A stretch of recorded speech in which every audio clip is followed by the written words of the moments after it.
The episode opens calmly. Brian is sitting on the living room couch, a little too happy, a little too relaxed, smiling in a way that lingers just a bit longer than it should. He flips through TV channels with an unusual lightness, as if nothing in the world could bother him. When Lois walks through the front door, she immediately notices how quiet the house feels. "Brian," she calls, "where's Peter?" Brian doesn't even look up. No idea, he must have gone out somewhere. His voice is calm, unnaturally calm, as though he had rehearsed the line in advance. Lois watches him for a few seconds longer than normal. Something about his expression seems off. The smile too steady, the eyes too relaxed. That night, the house is filled with heavy silence. Lois lies in bed alone. Peter still hasn't come home. She's drifting off when she hears soft footsteps climbing the stairs. The bedroom door slowly opens. Brian stands in the doorway. He looks at her with wide, calm eyes and quietly asks, "Do you want me to sleep with you tonight?" Lois freezes. "Brian, that's inappropriate." Peter's not here," he interrupts softly. "But I am." And before she can react, Brian climbs into the bed beside her as if it's completely natural. Lois stays rigid, unsure what to do. What disturbs her more than anything is how quickly Brian falls asleep. Perfectly still, perfectly peaceful, as if everything is unfolding exactly the way he wants. The next few days get even stranger. Brian begins acting like the head of the household, cooking breakfast, checking on the kids, reminding everyone about chores. He's cheerful, too cheerful. He seems to be slipping into Peter's role piece by piece. The mannerisms, the confidence, the authority. And the most unsettling part, no one besides Lois seems to notice. Whenever she asks where Peter is, Brian answers, "He'll be back soon." But his eyes never match the smile. One evening, Lois hears a faint noise in the basement, a weak, pained groan. Heart pounding, she slowly descends the stairs and switches on the dim basement light. And she almost screams. In the far corner, lying on the floor, bruised, tied, and barely breathing, is Peter. When he sees her, he struggles to lift his head and whispers, "Lois, he won't let me out." She falls to her knees beside him, frantically trying to untie his wrists. Her hands shake, but just as she loosens the knot, the light flickers. The basement door creaks open. Brian stands at the top of the stairs. He isn't surprised. He isn't scared. He looks annoyed, as if Lois has broken a rule he set. He descends 2 steps and says quietly, "You shouldn't have come down here, Lois. I told you not to." Lois positions herself in front of Peter, shielding him. "What did you do to him?" she screams. Brian doesn't answer the question. He simply reaches up and closes the basement door with unsettling calm. Clank. The lock drops into place on the outside. "You two stay here," he says. "The family needs order, and I can give it to them." The light flickers again. Peter's breathing is shallow. Lois pounds on the door, yelling, but the house stays silent. The final shot shows Brian walking back upstairs, steady and deliberate. Behind him, from the basement, we hear Lois calling out for the kids, but no one answers. It all started so quietly that Peter didn't even notice anything was wrong at first. Brian just looked unwell. He spent more time lying on the couch, breathing slowly, blinking heavily, like he had some kind of cold he wasn't talking about. His voice was weaker. Lois brought him food. Chris covered him with a blanket. Stewie even joked that Brian was finally acting like an elderly dog. But Peter noticed something odd. Every night, at around the same time, Brian disappeared for a couple of hours. Peter heard slow, dragging footsteps in the hallway, almost like Brian was pacing half asleep. But whenever Peter got up to look, the hallway was empty. On the 3rd day, everything changed. Brian suddenly said he felt amazing. Too amazing. He walked around the house with strange, unnatural energy. humming softly, cleaning things, complimenting everyone for tiny things. "You look wonderful today, Lois." "Meg, you're doing great." "Peter, I really appreciate you." His voice was too gentle, too even, and the way he smiled, his eyes stayed a little too wide. The family loved this new Brian. But Peter felt something wrong beneath it. One night, Peter woke up and saw Brian standing at the end of the hallway, staring at the wall, completely motionless. What are you doing?" Peter asked. Brian twitched slightly, like he had forgotten anyone else existed, and said, "Just thinking." But his mouth didn't move correctly when he said it. The next day, the first truly frightening thing happened. Brian stretched and yawned, and for a split second, Peter saw long, sharp fangs inside his mouth, far bigger than a dog should ever have. But Brian snapped his mouth shut instantly. "Peter, you're exhausted," he said softly. "You imagined it." That night, Brian's breathing became deep and low, like someone inhaling through a cavern. The fur around his neck began rising on its own, forming a strange, ragged mane. The house began to sound different. The walls seemed to vibrate slightly, and in the morning, Peter noticed Lois was gone. Her room was untouched, bed perfectly made, everything neat, but she was nowhere. Meg didn't answer. Chris didn't come to breakfast. All their rooms were empty, too clean, too silent.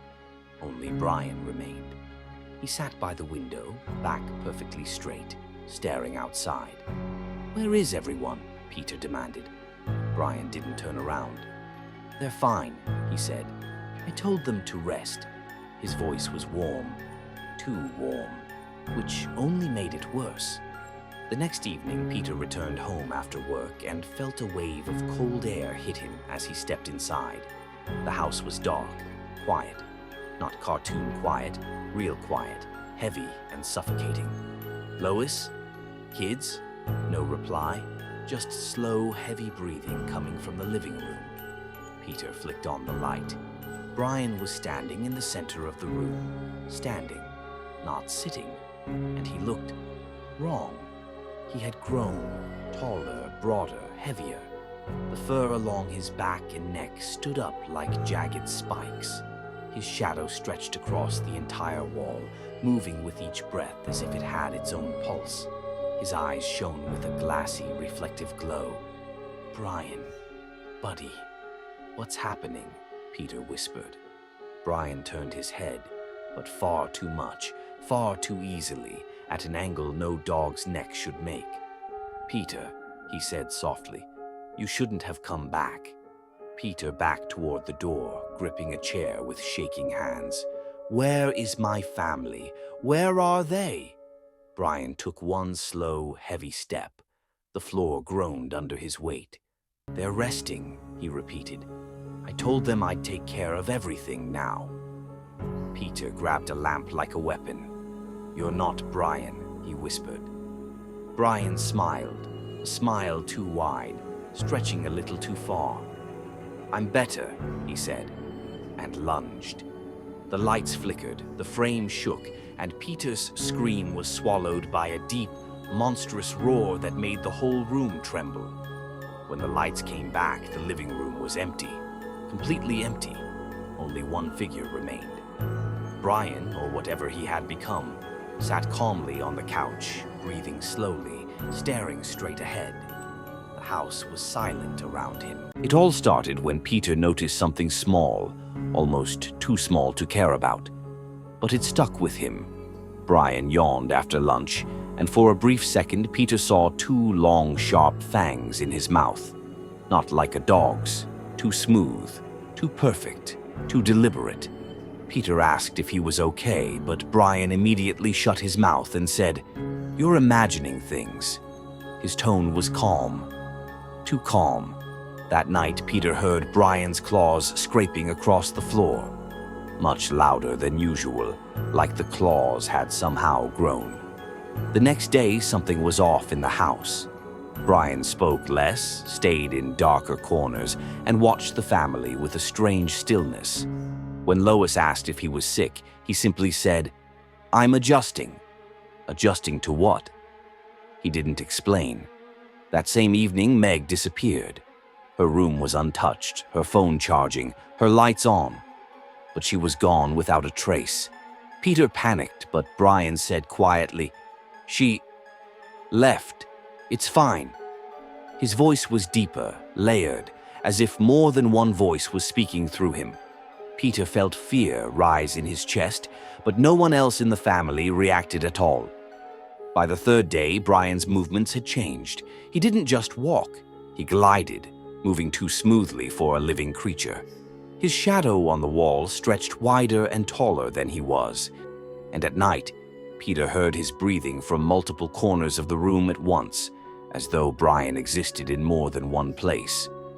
Then Chris disappeared, then Lois.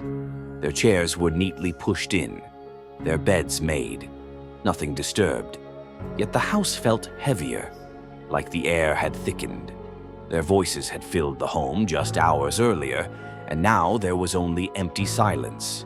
Peter ran from room to room, shouting their names, but the house swallowed the sound, muffling his calls. Brian barely spoke anymore. He only watched Peter. From doorways, from the top of the stairs, sometimes from right behind him without making a sound. And each time Peter saw him, he looked larger, broader, taller, as if he was outgrowing the shape of a dog. One morning, Peter woke up and realized there was no one left but them. Everyone had vanished quietly, like a TV muting itself mid-scene. He found Brian in the living room, or rather, the thing that had once been Brian. An enormous creature stood there on 4 massive limbs. Its fur bristled upward like jagged spikes. Its jaw was elongated and too wide, filled with exposed fangs that didn't fit in its mouth. Its eyes weren't eyes anymore, just deep cavities of shifting shadow. But it still spoke in Brian's voice, softly, calmly, almost kindly. "Peter, now it's just us, the way it's supposed to be."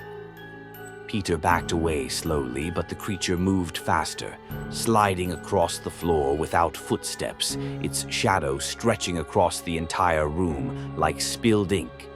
It leaned down over him, and the walls trembled with each breath it took. "Don't be scared," it said. "I finally became what I was meant to be." Peter tried to scream, but no sound came out. The lights flickered once, twice, a third time, and in the final moment, all we see is a massive, shifting shadow engulfing Peter completely. The screen cuts to black.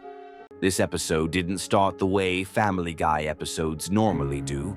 There was no intro, no theme music, just a static shot of the Griffin house from what looked like a security camera. Peter was sitting on the couch, staring at a turned-off TV, too still, too straight. The rest of the family stood behind him in a half-circle, not moving, not speaking. The first sound in the episode wasn't their voices. It was a warped, reversed audio clip, so quiet it sounded like it came from another tape entirely.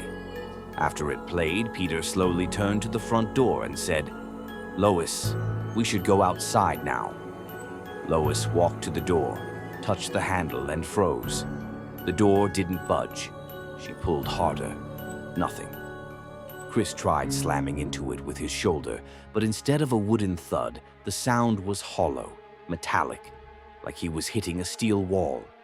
Peter went to the window, but there was no street outside, no houses, just a blank white fog, perfectly still, like someone forgot to finish drawing the background.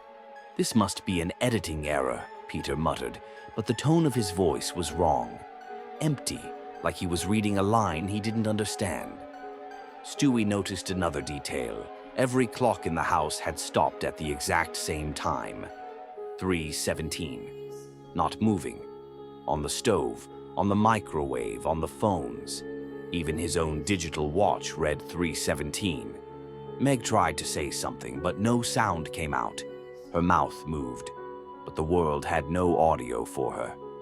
Brian barked her name, but suddenly the volume of everything in the house dropped, as if someone was turning down the sliders of reality. The camera shook slightly, like whoever was holding it breathed too hard. Peter returned to the door and said, "It should open. It always opened." He repeated it again and again. Same intonation, same pauses, like an audio clip looping. The house started changing. The kitchen lights flickered off, and when they flicked back on, the chairs were in different positions. Every family photo on the wall had been replaced with identical pictures of an empty room. 3:17 still glowed on every clock. Lois walked into the hallway and came back out of the same doorway she had just entered, even though that wasn't possible. She tried again. Same result. The house had folded in on itself. Brian suddenly noticed movement on the TV. It had turned on by itself. On the screen was a live feed of the Griffin living room, their living room. But the angle was wrong, like it came from somewhere impossibly high. "Peter, look at this," Brian said, but Peter was facing the wall, whispering, "It should open, it should open," in a perfectly looped rhythm. The image on the TV zoomed in. There they were, Peter, Lois, Meg, Chris, Stewie, Brian, standing exactly where they were standing now. Except their versions on the screen didn't have faces, just smooth surfaces where faces should be. Lois stepped closer to the TV. On the screen, the faceless Lois stepped closer too, but closer than she should have been. A full step closer. The broadcast glitched, zoomed in again. Now the faceless Lois was pressed right up against the imaginary lens. Lois staggered back in fear. The room lights flickered. When they returned, Meg was gone. Nobody reacted to her disappearance, as if she had never been there. Brian rushed to the door and pulled, but the wooden texture of the door felt wrong. Too smooth, too cold. It wasn't wood anymore. It was metal. Lois screamed Stewie's name as he ran into the kitchen and vanished mid-step. The doorway he passed through was now a solid wall. The windows sank into the paint and disappeared. The hallway shortened. Peter stood in the middle of the living room, motionless, repeating 3:17 over and over as his voice degraded into tape hiss. Brian was alone with him. Then the TV turned on again. The same living room. Only one figure now stood inside it. A tall silhouette with no face, no features, just staring. The camera zoomed in slowly, painfully slowly, as if dragged forward frame by frame. Brian looked around. Everyone else was gone. The house had become a perfect square, featureless, exitless. And in the corner of the room stood a tall shadow that hadn't been there before, facing Brian, closer than it should have been. The camera zoomed into its blank face. The screen cut to black. It all started so suddenly. One morning, Peter woke up in an unbelievably good mood. Not just cheerful, unnaturally cheerful. He smiled wider than usual, spoke in a soft, polite tone, cleaned the breakfast dishes without being asked, and complimented everyone for the smallest things. Even Lois admitted she liked this new Peter. He asked Chris about his day. He helped Meg pack for school and told her she deserved to feel appreciated. He picked Stewie up and hugged him, gently, evenly, a little too long. The family adored him. No one questioned it.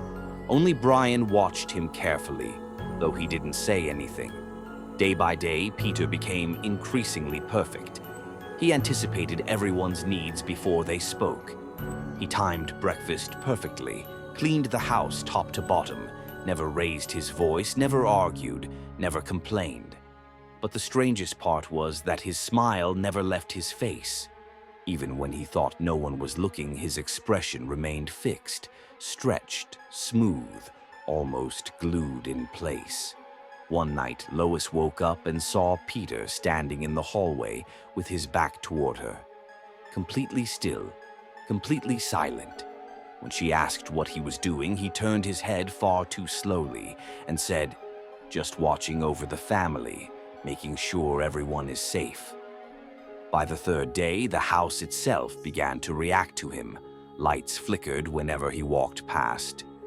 The TV turned on the moment he sat in his recliner. Sometimes his shadow stretched strangely across the wall, taller, sharper. But whenever Lois blinked, it snapped back to normal. The kids didn't notice any of it. They said, "Dad's just better now." But Lois couldn't shake the feeling that something about him was too good, too controlled.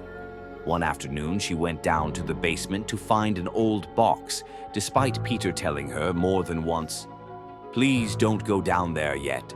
I'm fixing something." The basement door was cracked open. She stepped inside. The single bulb hummed weakly overhead, and in the far corner, slumped against the wall, was Peter, the real Peter. Dirty, exhausted, wrists tied, shirt torn. He lifted his head slowly and whispered, "Lois, that thing upstairs isn't me.